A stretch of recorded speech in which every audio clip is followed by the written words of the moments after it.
I'm going to try to keep this short because everything that I'm going to be saying is completely unscripted, completely unplanned, just all off the top of my head, venting and sort of just speaking my mind and, you know, just what's going on and how I feel about it, and that's basically just going to be the whole thing. Um, I'm probably going to put some Minecraft footage over this or something, not because it's relevant or anything, but because I'm going to be uploading this to YouTube, and I think there needs to be some visual boredom nullifiers. Not that this is a boring subject, just I'll not stop talking about this if I keep trying to come up with analogies, so I'll just get straight to it. My mum passed away on the 16th of January 2023, about a month and 8 days ago now. And needless to say, it hit me pretty hard. On the day it happened, I cried. I believe the day after, I cried. And then sometime, either a week or two later, I cried again for the last time I've cried since. And even though my emotions are definitely running high, I do not feel like letting any of them out. At least in the form of opening up to people and crying and, mourning in all that sort of way. Because in a way, I feel like I've done my part. I've mourned, I've cried, I've thought back on the good times, I've done all that. And now I'm in the middle of my final project of my final year at college, 3 full years of college, and I'm in my last. And I have work piled and piled on top of me currently that I am stressing about and that I'm worried about, that I feel like, I just won't be able to focus and get it all done if I spend too much time, just incapacitated because of, being sad. If I just spend all my time being sad and keeping myself down, I'm not going to be able to focus, and I'm not going to be able to pass this year of college, let alone pass it well. And so that's why it's been particularly difficult, because while I am trying to move on, a lot of the people in my life, in my immediate life as well, people I live with, still, still are being affected by it every day, still are holding back tears, or not, still, going through that process of mourning. And in a way, I feel like it's keeping me down, and it's preventing me from being able to move on myself, because every time I try, others just drag me back in. And I get everybody mourns differently, everybody takes longer or shorter to mourn, and that's natural. But it's when I tell them that I'm moving on, I'm trying to focus on the future, I'm trying to do well for myself, so that, my mum wouldn't want, me to be any worse off in life because I was too busy being, sad about her dying. she'd want me to be a little sad, of course. She'd be a bit pissed off at me if I wasn't, but she wouldn't want me to get so down that it prevented me from, chasing my dreams and making something of myself and doing what I want to do. And so that's why I've been trying to focus on work, focus on studies, and just really do good by her. And so I tell people this, and then still they'll come back to me with, it's okay. If you want to cry, you can. If you're still down, you can talk to us, because I think a lot of the time they think I'm bluffing, trying to put on a strong face, which a lot of the time I do, but sometimes I'm not. Sometimes I am just trying to move on. And so that it's just been rough for me in that regard. And sometimes I do feel like frustrated or angry or some kind of emotions about some of the ways people are mourning and some of the things they are doing, like taking notice of little everyday things, such as not being able to find a chocolate bar in a store, or the light of a plane or helicopter in the night sky as being signs of her lingering and still being among us. That it works for them. It's those are real examples, by the way. If it works for them, it works for them. But to me, I'm very matter of fact. I am fully aware that my mum is gone. Nothing of her remains but memories and a corpse. It's very grim, but I feel like if I look at it any other way, then it's gonna be harder for me to get over it. And so that's how I have been looking at it.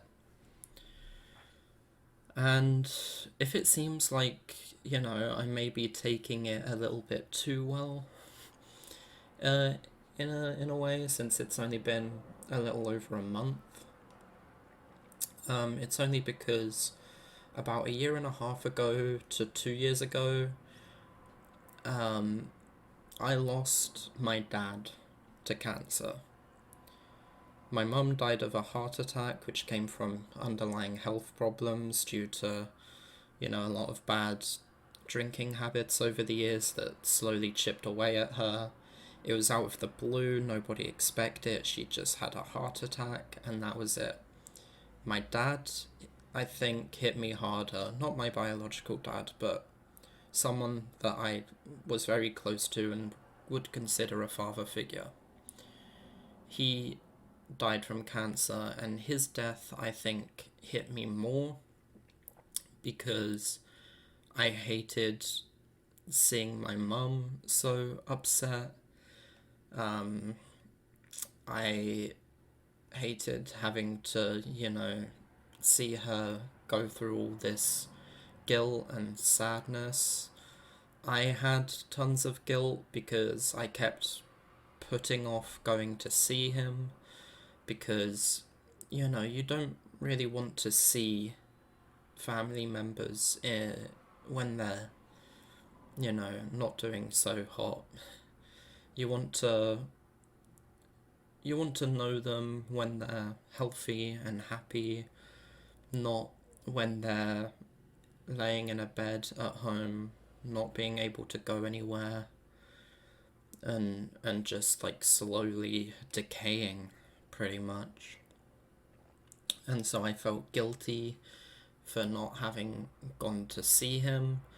In fact, it was the day that me and my mum actually went to go visit him that he had actually passed away that morning, and we hadn't known until we got to the house. and we were told the sad news.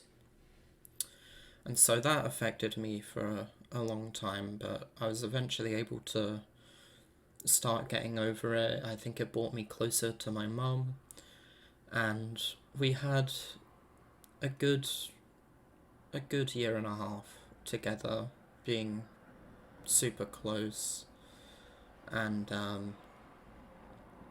just like getting closer all the time, and so many good memories came from this period of time.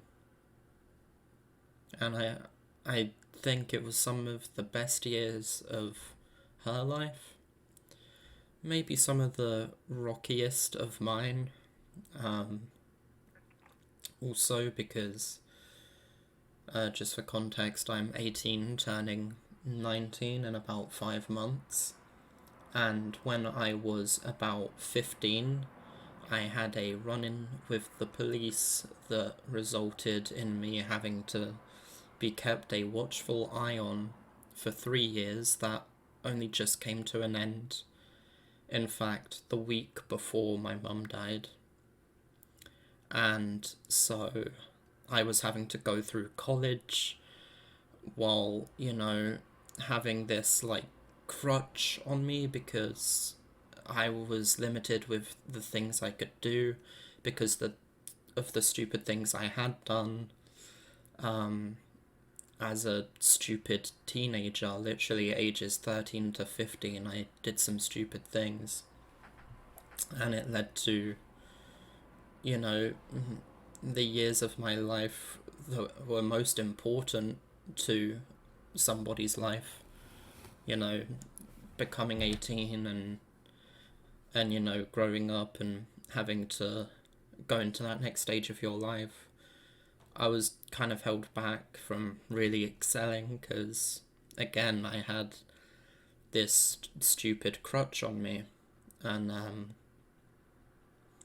so now that all of that's behind me, and I'm all this way behind in my life, despite being here anyway, becoming an adult, it's just rough, and I don't have time for hobbies and activities that I would want to do right now. As much as I want to say I'll do my work later, right now I'll play Minecraft with my friends, right now I'll watch movies with my friends, right now I'll do anything with my friends or by myself that isn't working. But I know that if I do that, it's gonna catch up with me, it's gonna get on top of me, and I am going to fall behind, and I am not going to make it out of this year of college. That sounds sinister, I just mean I won't pass, and then I'll kind of be left hopeless. Not completely hopeless, but I would have failed, and I don't want that for myself. And I know my mum wouldn't want that for me either. I don't think I really have much else to say unless I continue, mindlessly ranting and stuff. So I'm gonna kind of cut it off now. I just want to say I don't want any, I'm not looking for any sympathy out of this video. This video wasn't meant to be anything where I'm saying that I hate the way my family is dealing with it and dragging me into it, even though a lot of the times my words don't sound the way they're meant to. I'm just merely saying how I feel and acknowledging that everyone goes through grief differently. I just sometimes wish that they would let me grieve the way I grieve. But yeah, once again, I'm not looking for any sympathy. This is just, I needed to get some stuff off of my chest. And at the moment, it feels like I have nowhere else to just, talk and and say stuff and for it to mean anything. If I say it to myself, I'll just start driving myself crazy. So at least in this format, it feels like, you know, I'll at least be heard by someone. And that's all I'm looking for, is to be heard. And I might even turn comments off for this video, because just to really drive home, I'm not looking for sympathy. I just wanted to talk for a bit, and so I did. If you've listened to this entire video, I applaud you for sitting through my mindless rantings, my mindless rambles. If you did not, then you're not even hearing me right now. But I don't blame you, because, you know, this isn't the most lively video in the world. And I think I'll leave that there. See ya.